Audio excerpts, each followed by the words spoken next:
pero igual esto está en los libros. Una clase un poquito también desabrida, la verdad. En patología muscular, la verdad que no es muy común, no es muy, a ver, no es muy frecuente.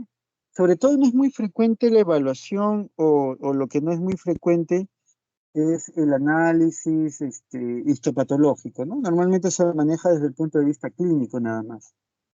Bueno, a ver, ya estamos, ¿no? ¿Cuántos están presentes? A ver, creo que podemos empezar. Ya, hay Sí, doctor. 52. Ya está. Sí, empezamos, creo yo. A ver, les decía entonces, buenas tardes, jóvenes, de nuevo, con ustedes. Les decía que vamos a ver la teoría de algunas patologías del aparato, más que musculoesquelético, yo diría el aparato locomotor. ¿Sí? Entonces hoy día toca ver 4 entidades: la atrofia muscular, la miastenia gravis, la miopatía inflamatoria y la distrofia muscular de Duchenne, que no es poca cosa. En realidad esto en teoría es bastante, o sea, es harta información. Pero desde el punto de vista histopatológico más bien es un poco más pequeño, esto no es tan extenso. Cuando hablamos de atrofia muscular, y en general todas estas patologías van a tener que ver con alguna alteración a nivel del músculo, y sobre todo el músculo esquelético. Entonces aquí había creído por conveniente recordar algo de lo que es el músculo. El tejido muscular es un tejido de tipo conectivo, especializado, que permite, entre otras cosas, el movimiento. ¿Sí? Aquí la célula importante es la célula muscular, que también se le llama fibra muscular. Sucede que en el tejido muscular eh, hay una nomenclatura propia. Por ejemplo, en el tejido adiposo a la célula se le llama adiposito, ¿correcto? En el tejido cartilaginoso a la célula se le llama condrocito. Pero en la célula o en el tejido muscular a la célula casi no se le llama célula muscular, como que no suena bien, se le llama fibra muscular. Y ahí viene un poco la confusión de los alumnos. Entonces, cuando ustedes escuchen el término fibra muscular, es como que si les estuvieran diciendo célula muscular. ¿De acuerdo? Eso es un poco como para empezar, que siempre hay esa dificultad, por lo menos en esta parte, de definir o de decir fibra muscular o célula muscular. Entonces empecemos diciendo que la célula muscular se le denomina fibra muscular. Esta fibra muscular tiene diversas características. En realidad en el cuerpo se podrían clasificar en 2 grandes grupos: el músculo estriado y el músculo liso. Y el estriado básicamente es aquel que tiene estrías. Parece redundante, ¿no? Pero el estriado es el que tiene estrías, listo. Y el liso es el que no tiene estrías. Sucede que dentro de este músculo estriado, además, hay 2 subtipos. Está el músculo esquelético y el músculo cardíaco. ¿Eso por qué es relevante? Porque miren aquí, tanto el esquelético como el cardíaco, ambos tienen estrías, ¿sí? A diferencia del liso, donde indudablemente no tengo estrías. Ahora, debe haber alguna diferencia entre el músculo esquelético y el músculo cardíaco. ¿Sí? Ya está. Hablemos del músculo esquelético. Este músculo esquelético o esta fibra muscular, ojo, hemos quedado que la célula muscular en el músculo esquelético se le llama fibra muscular. ¿De acuerdo? Entonces, esta fibra muscular es una célula que tiene múltiples núcleos, que es una célula que su membrana tiene nombre propio, se llama sarcolema. Esto también es un problema, porque nosotros hablamos acá de sarcolema, hablamos de sarcoplasma. Y si uno no se acuerda a qué le llamo sarcolema y a qué le llamo sarcoplasma, vamos a estar como perdidos. Entonces, nombres: fibra muscular para empezar, que es la célula muscular. La membrana plasmática se va a llamar sarcolema y el citoplasma se va a llamar sarcoplasma. ¿De acuerdo? Ya está. Ahora, resulta que esta fibra muscular va a tener el núcleo en la periferia y va a ser muy irrigado. Esa es una característica muy importante de este músculo, que es bastante irrigado. y también tiene una inervación propia. Estos dos componentes son muy importantes para la viabilidad y la homeostasis de la célula. Es decir, para que la célula se mantenga de manera óptima, tiene que tener una adecuada irrigación y una adecuada inervación. Si alguna de esas dos cosas falla, la célula, es decir, la fibra muscular, puede alterarse. Y eso es lo que ocurre en la gran mayoría de lesiones que vamos a ver. Ya está. Entonces tengo, así se ve el músculo esquelético. Este es un esquema. Veamos. Sucede que aquí, en el músculo esquelético, hay varios nombres. Tengo el epimicio, tengo el perimicio y tengo el endomicio. Todos los misios. Entonces, ¿cómo es? Miren, esto de aquí es el músculo. ¿De acuerdo? El músculo, como músculo, ese que ustedes han visto en el anfiteatro con los cadáveres, ese músculo está revestido, está rodeado por epimicio. ¿De acuerdo? Epimicio. Luego resulta que el músculo está formado por fascículos musculares. Y cada fascículo muscular es una aglomeración de fibras musculares. No se rayen, ¿eh? Habíamos dicho que la fibra muscular, esta que está aquí, era la célula muscular. ¿Se acuerdan? En vez de llamarle célula muscular, yo le voy a llamar fibra muscular. Bueno, resulta que esta fibra muscular está revestida por el endomicio. El endomicio envuelve a una sola célula o una sola fibra muscular. Aquí lo vemos. Esto de aquí es una célula, es una fibra, y esa fibra está revestida por el endomicio. Aquí está el endomicio. Resulta que varias células se juntan y a eso yo le llamo fascículo muscular.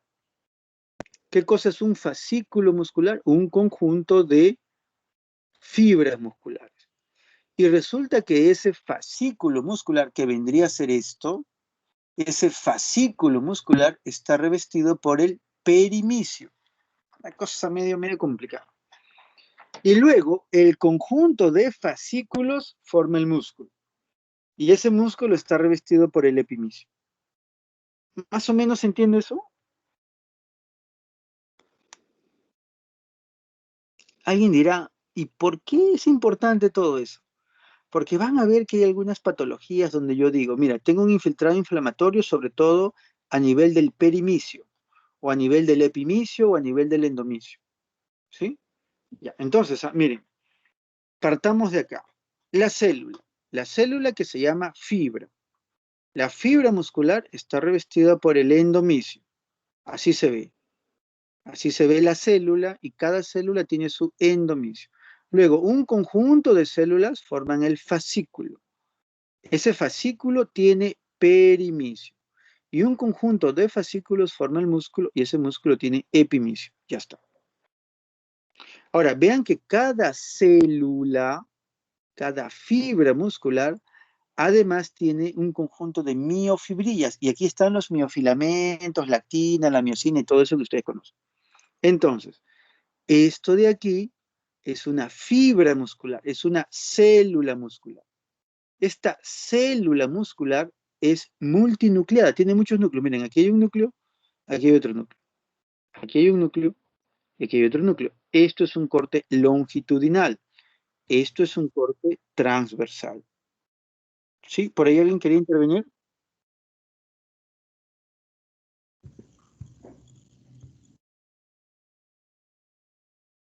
¿Sí? ¿Por ahí alguien quería intervenir, me parece?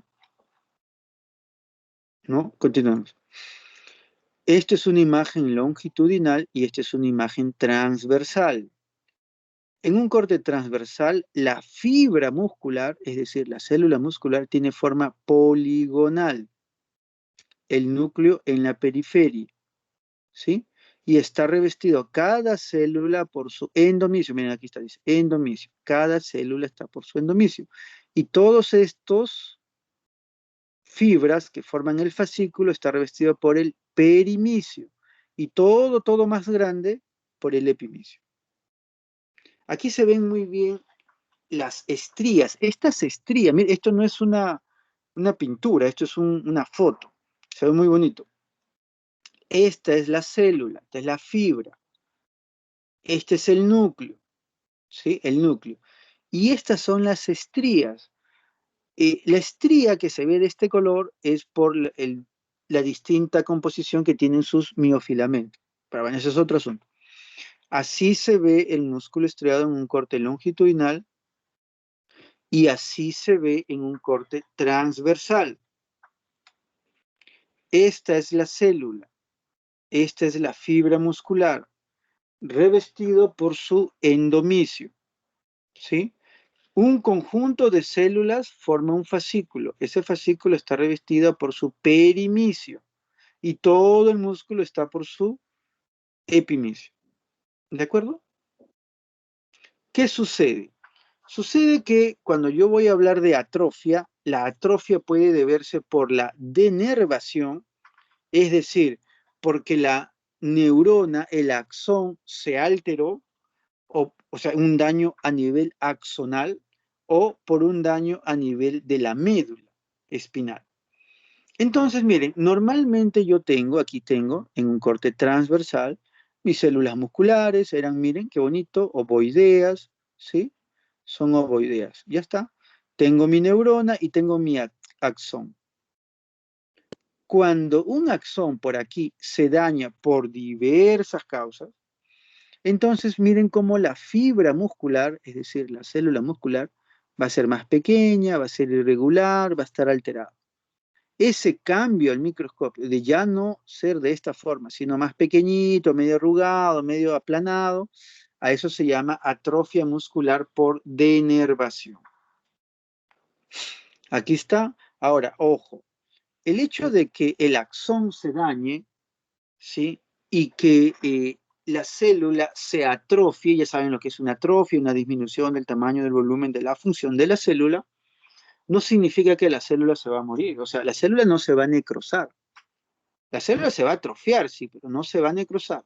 Entonces, por eso dice acá, estas fibras musculares afectadas no mueren, sino que se reducen. Bueno, ¿por qué? Por la pérdida de actina y miocina. Y se vuelven pequeñas y angulosas. ¿Sí? ¿Cómo se va a observar? Por ejemplo, aquí. Esta parte de aquí es una fibra muscular normal. ¿Sí? Ojo, fibra muscular es sinónimo de célula muscular. Mira, aquí yo tengo mi célula muscular, que es poligonal, tengo mi endomisio, pero aquí miren esta partecita de aquí. ¿Ven? 1, 2, 3, ¿lo ven? Ahí donde está el puntero, ¿pueden ver eso?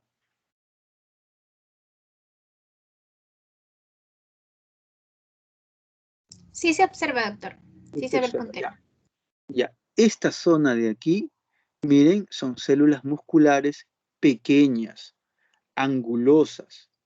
Esto, cuando yo veo esto en una biopsia, obviamente, yo digo, esto es una atrofia muscular por denervación. Traducido, el nervio periférico se ha dañado. Las causas pueden ser diversas, ¿eh? Ya está. Esta es la atrofia muscular por denervación. Pero esto normalmente ocurre, digamos, no desde el nacimiento, sino ocurre porque hay un daño a nivel axonal, que puede ser por diversas causas, pero normalmente la persona ya previamente ha desarrollado bien su tejido muscular. ¿Por qué digo eso? Porque hay otra, que es la atrofia muscular espinal.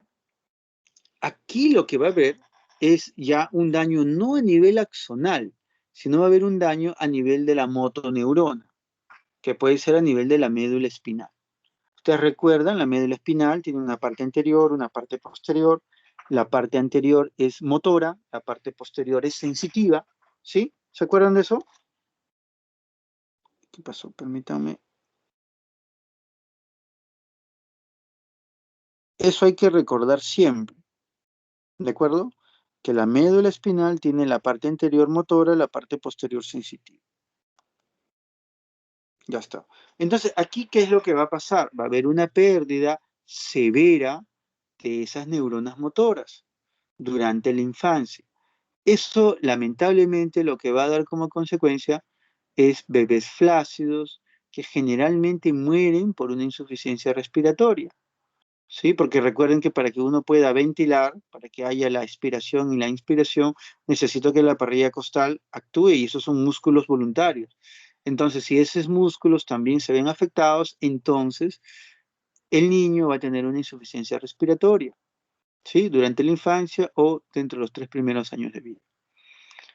Sin embargo, hay algunas formas que sí son un poco más leves y los pacientes afectados sobreviven unos años más, pero casi siempre fallecen en la infancia. Algo lamentable, la verdad. Entonces, ¿qué vamos a ver aquí? Miren que esas características que habíamos mencionado no eran por gusto. En una atrofia por denervación, las células eran angulosas, mientras que en una atrofia por un daño a nivel espinal, las células son redondeadas. Miren, este es un caso severo. Aquí yo veo, esto es la parte normal. Miren, esta zona de aquí. Esto es la parte normal. Uy, ¿qué pasó?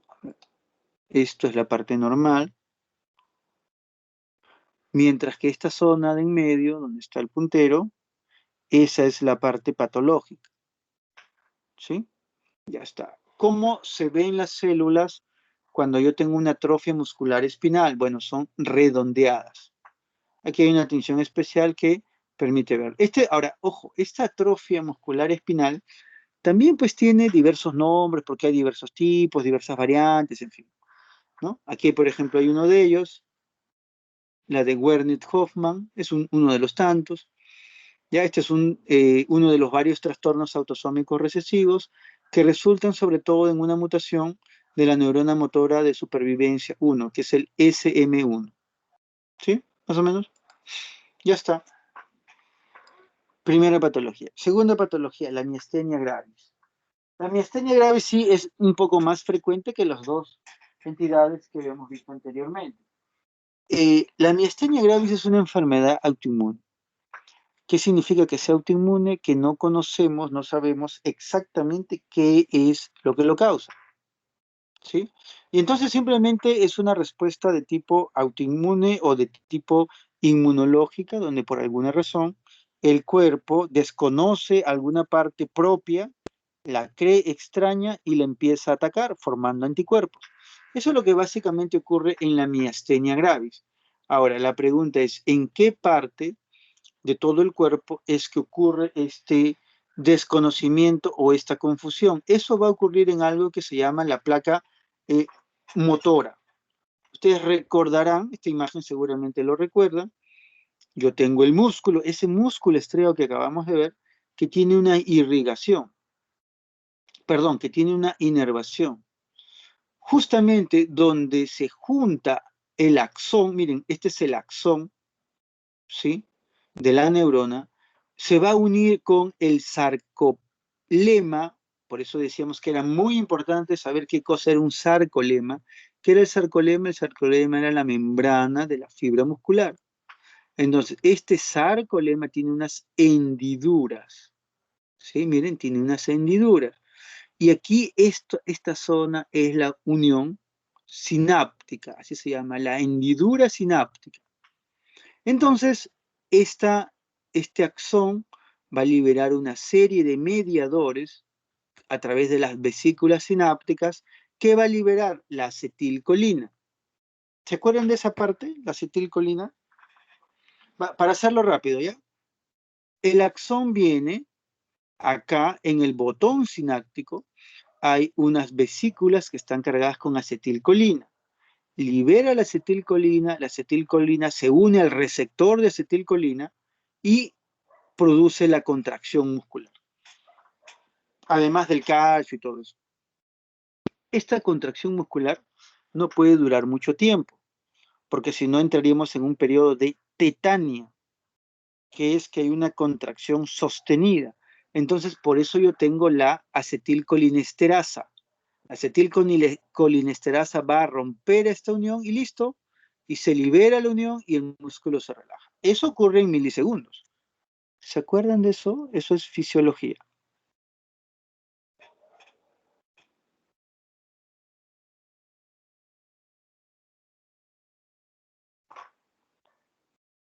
¿Nadie? ¿Están ahí? ¿Me están escuchando?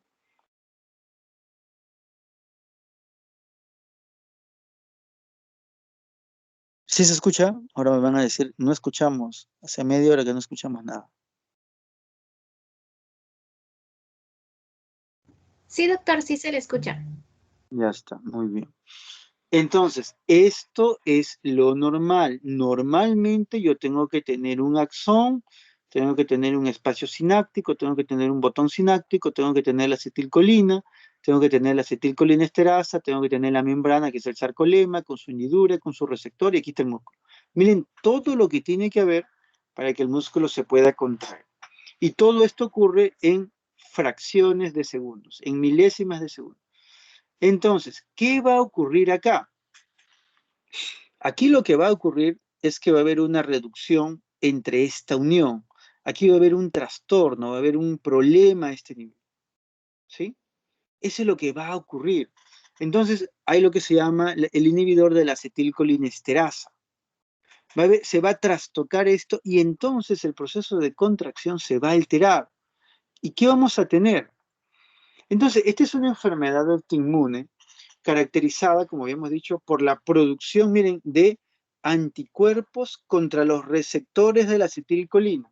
Pregúntense, si yo tengo un anticuerpo contra el receptor, entonces la acetilcolina no va a tener con quién unirse, por lo tanto no va a haber contracción. Ese es el resumen, porque es un poco más complicado. Contra los receptores de la acetilcolina. Entonces, esto va a conllevar a una marcada reducción de los pliegues de unión, esas hendiduras, y disminución de los receptores de la acetilcolina, lo que afecta, obviamente, la transmisión de los impulsos nerviosos. La miastenia gravis se asocia con frecuencia con otras enfermedades. Normalmente las enfermedades autoinmunes vienen en combo, ¿no? Son varias que se pueden presentar. Por ejemplo, esta se puede tener conjuntamente con artritis reumatoide, lupus eritematoso o la anemia perniciosa. También es frecuente tener una anomalía en el timo, como son la hiperplasia tímica o incluso una lesión neoplásica, llámese timón. Esta enfermedad tiene una distribución mundial, es decir, lo encuentran en todas partes del mundo, se presenta en todos los grupos de edad, pero sobre todo en mujeres. Recuerden, jóvenes, que las patologías autoinmunes sobre todo afectan a mujeres jóvenes en edad fértil. Esta miastenia puede generalizarse o limitarse, o sea, esta alteración de producir anticuerpos contra el receptor de la acetilcolina solamente puede estar, por ejemplo, en los músculos oculares del ojo, en los orbiculares de los ojos, o puede presentarse en otras zonas del cuerpo. Y ahí sí habría un problema, porque imagínense que ocurra en el músculo de la caja torácica, entonces se vería comprometida la respiración. ¿Sí? ¿Ya está? Listo. Siguiente. Polimiositis. La polimiositis también es una patología que tiene también un trasfondo de tipo autoinmune, un trastorno medio complejo, inflamatorio definitivamente, pero con un componente autoinmunitario bastante fuerte. También está asociado o también se podría de alguna forma cruzar con lupus, con artritis, con vasculitis. El inicio de una polimiositis sí es un poco más difícil de ver, es insidioso, aunque a veces puede ser rápido. Y lo que llama la atención en la polimiositis es que a veces puede haber un compromiso cutáneo. Miren, por ejemplo, esto. Por ejemplo, aquí lo que llama la atención es este rash cutáneo que yo tengo. ¿Sí? Eso es lo que llama la atención. Y eso es lo que, sumado ya al compromiso muscular, se le denomina dermatomiositis. Entonces, esa afección que acabamos de ver, en la mayoría de pacientes se manifiesta como un sarpullido, como una lesión eritematosa, ¿sí? Ya está. Entonces, ¿cómo lo vamos a observar? ¿Qué es lo que va a presentar el paciente? El paciente lo que va a tener es debilidad muscular proximal. Cuando decimos proximal, nos estamos refiriendo a la cintura escapular, la cintura pélvica, brazos y muslos. con o sin exantema. No necesariamente tiene que haber exantema. O sea, es harto frecuente que haya la dermatomiositis, pero también puede haber la polimiositis sola, sin componente o sin compromiso cutáneo. Aquí la cosa se complica un poco porque en esta patología tenemos que tener, para hacer el diagnóstico, algunos criterios, no solamente los criterios clínicos, también los criterios de laboratorio. Hay muchos marcadores séricos que se utilizan y el marcador sérico básicamente con la finalidad o el objetivo de ver si es que hay algún daño muscular. Para eso utilizamos la creatinquinasa y también ya de otra forma más objetiva se hace una electromiografía para ver pues qué tanto hay de compromiso muscular. El pronóstico varía, en algunos casos el paciente se recupera completamente o en otros casos el paciente presenta recurrencias y en unos casos más severos se puede hasta morir, ¿no? En el tratamiento, como casi todas las enfermedades autoinmunes, es con corticosteroides. Por ejemplo, aquí tenemos una electromiografía normal, así debería ser normal. Miren, así es cuando no sé si ustedes han visto una electromiografía, bueno, supongo que en algún momento van a poder verla. Ahí lo que vamos a ver es que cuando ingresa la aguja, porque es una aguja la que coloca, hay esta respuesta, esta es una respuesta normal, el músculo vuelve a su estado y luego, dependiendo de los estímulos que yo encuentre, voy a tener una respuesta. Y esta es una respuesta voluntaria ante una contracción, una respuesta mínima, ¿eh? Normal. En la polimiositis yo voy a tener esto, voy a tener fibrilaciones y obviamente voy a tener esto, unas unidades de duración corta y con una amplitud también corta, ¿sí? Entonces, la electromiografía me podría ayudar, de hecho ayuda muchísimo en el diagnóstico de la polimiositis.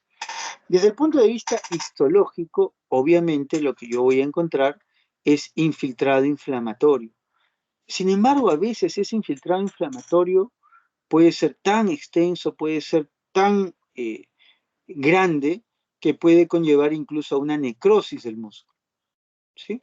Entonces, como dice aquí, tengo una biopsia de músculo, este es un corte transversal, este es un corte longitudinal, llama la atención estos puntitos, que son las células inflamatorias, pero aquí, sobre todo en esta imagen, veo ya una zona de necrosis. Esto de aquí, como quiera que tiene una naturaleza autoinmune, con inmunofluorescencia yo voy a demostrar la presencia de los anticuerpos frente al IgG. Y aquí está, esto que se ve en verde vendría a ser la prueba de inmunofluorescencia positiva, ¿sí? Ahora, entonces, básicamente en la polimiositis lo que yo voy a ver es un infiltrado inflamatorio, generalmente de tipo crónico, es de moderado a severo. Ese infiltrado inflamatorio lo que va a hacer es va a producir algún grado de degeneración de la fibra muscular. Y esa degeneración se va a hacer por un tema mecánico, es decir, estas células ocupan un espacio, comprimen esto, pero también lo que sucede es que estas células son linfocitos citotóxicos. Recuerden que cuando los linfocitos actúan, liberan una serie de mediadores que activan el complemento, en fin, como por ejemplo las interleuquinas, el interferón, y todas esas sustancias que se producen son bastante lesivas, en este caso, para la célula muscular. ¿Sí? Ya está. Entonces aquí yo lo que estoy viendo es una fibra muscular que tiene un infiltrado inflamatorio crónico y que está como consecuencia produciendo una degeneración de la fibra muscular. ¿Sí? Ya está. Y finalmente vamos a ver una patología un tanto compleja en su etiología, en su patogenia, que se llama la distrofia muscular de Duchenne. Esta enfermedad se caracteriza por una debilidad progresiva. ¿Ya? O sea, aparentemente el niño está bien. Miren, por ejemplo, ahí tengo un niño de 2 años que o es asintomático o tiene síntomas leves. Pero de pronto, a los 8 años, a los 15 años, ya empieza a desarrollar una debilidad que es progresiva. Y esa debilidad sobre todo ocurre a nivel de la cintura pélvica, es decir, a nivel de la pelvis. Esto, porque lo que pasa es que cuando uno camina bien, como ustedes, como la mayoría de nosotros, caminamos y tenemos una postura. Esa postura no es porque Dios quiso que sea así o porque de pronto de simios nos erguimos, no, eso es porque hay un equilibrio entre nuestro centro de gravedad, nuestra columna vertebral y los músculos. Entonces, cuando esto se altera, lo que va a haber es que va a ocurrir este como encorvamiento, esta curvatura de la espalda, curvatura del cuerpo, que se traduce como una lordosis marcada. Y curiosamente lo que va a haber es una hipertrofia, miren aquí, una pseudohipertrofia de las pantorrillas, de los gemelos. Pero no es que el músculo haya crecido, no, no, no, sino que hay una hinchazón, hay una inflamación, hay un aumento de volumen de los músculos. Ya está. Esto tiene un componente genético mendeliano, miren, aquí está.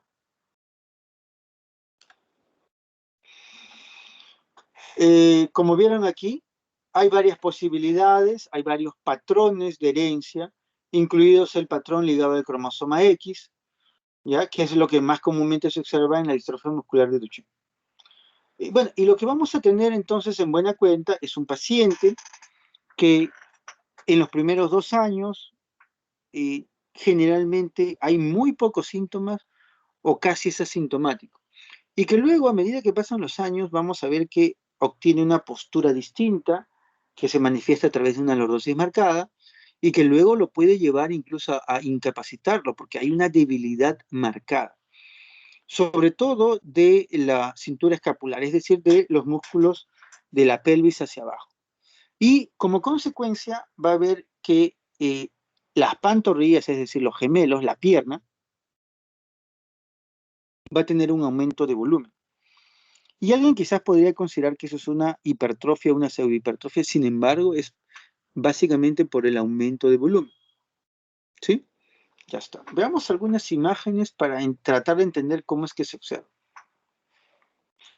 Lo que vamos a encontrar desde el punto de vista histopatológico es la degeneración y la necrosis de la fibra muscular. Recuerden que, miren, dice fibra muscular, por eso es que era importante recordar qué cosa era una fibra muscular, porque si no se entiende ese concepto, uno como que dice, ¿y qué cosa es la fibra, no? Entonces, aquí lo que va a haber es una degeneración y necrosis de las células musculares, de la fibra muscular, que va a ser multifocal. Una vez que ocurra esto, una vez que ocurre eso, van a llegar los leucocitos, los macrófagos, y van a eliminar ese tejido muscular necrosado, y entonces ahí se va a acumular tejido adiposo, tejido fibroso, ¿sí? Y eso obviamente va a tener un trastorno en la contracción del músculo, porque si todo esto era músculo, ahora el músculo que queda es muy poco y más bien lo que tengo es una infiltración grasa y un tejido fibrótico. La enfermedad, en la mayoría de los casos, desgraciadamente, progresa sin reversión. O sea, no, esto es incontrolable, no hay forma de detener esto. Y la mayoría de los pacientes mueren durante la segunda o la tercera década de la vida. Aquí también podemos ver, miren, tenemos por ejemplo acá, esta es fibra muscular más o menos normal. Aquí tenemos unas fibras muy chiquititas, miren, un poquito violetas, un poquito oscuras. Aquí hay células inflamatorias, pero miren, esto de aquí llama la atención, ¿ven? Tejido adiposo que empieza a infiltrarse. Eso no es normal, o sea, que ustedes encuentren una fibra muscular con estas características de fibras pequeñitas, degeneradas, chiquitas, más oscuras, más el infiltrado inflamatorio crónico, más la presencia de tejido adiposo, todo eso, obviamente con las manifestaciones clínicas, hace el diagnóstico de distrofia muscular de Duchenne. ¿Sí? Ya está. Ahora, ¿y por qué ocurre todo esto? Lo que pasa es que aquí va a haber un gen que es la distrofina, que se va a alterar. Y eso es lo que va a producir todo esto. ¿Por qué? Porque cuando se altera este gen lo que hace es sintetiza una proteína que es de la membrana de la célula. Entonces, al alterarse eso, esta proteína no se sintetiza bien y entonces la célula adquiere una morfología distinta. ¿Sí? ¿Más o menos? Ya está. La debilidad muscular, como dice acá, comienza más o menos a los 5 años de edad y lamentablemente el paciente fallece a los 20 años cuando tiene todos los cuidados, porque si no es así, lamentablemente el desenlace es fatal mucho, mucho antes. Aquí vemos otra imagen con una coloración especial, donde lo que estamos viendo pues es el tejido conjuntivo pálido. Miren aquí, por ejemplo, ¿no? Aquí, ¿qué me llama la atención a mí? Esto, que es la infiltración grasa, luego la degeneración de la fibra muscular, miren aquí, ¿sí? Una degeneración de la fibra muscular y también, quizás no se ve muy bien aquí, un linfocito, otro linfocito.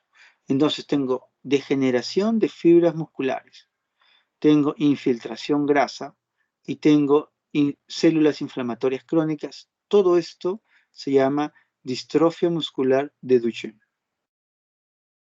Ya está. ¿Alguna pregunta?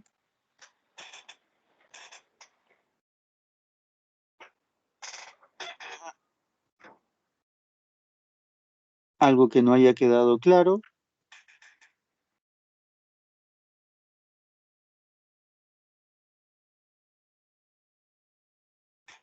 La verdad que son patologías no muy frecuentes. Y yo he tenido la oportunidad de ver miastenia gravis, eso sí he visto. Después, atrofia por denervación también, pero en accidentes. La distrofia muscular de Duchenne, honestamente nunca lo he visto. Lo he leído, he visto videos, pero que yo haya visto un paciente, honestamente nunca lo he visto. ¿Sí? Ya está. ¿Alguna pregunta? ¿Algo que no haya quedado claro?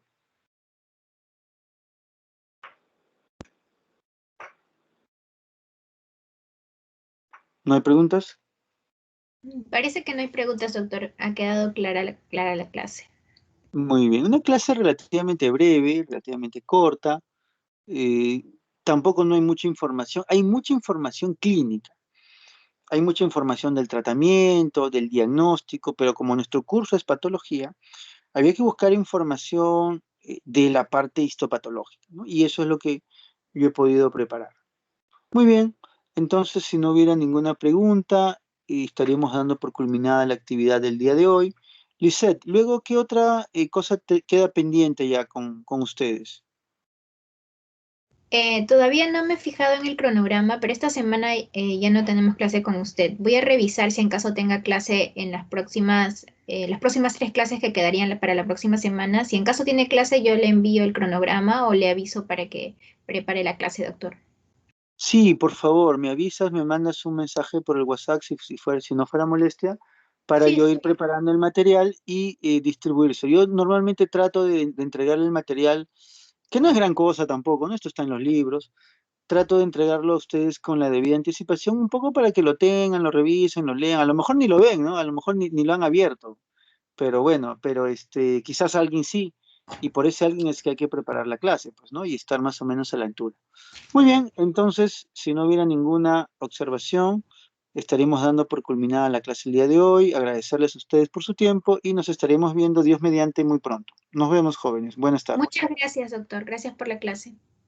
Nos vemos.